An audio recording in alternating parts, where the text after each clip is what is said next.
critical areas. The first of these areas covers accountability and the fight against corruption.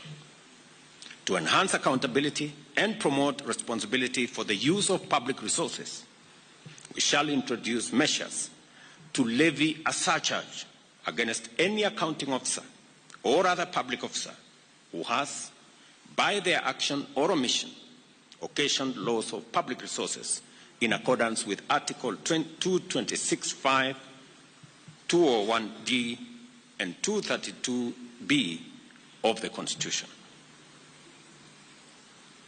To eliminate the ghost worker payroll fraud at all levels of government, we shall also implement a unified personal identification system for all persons working across all arms of government, including constitutional offices.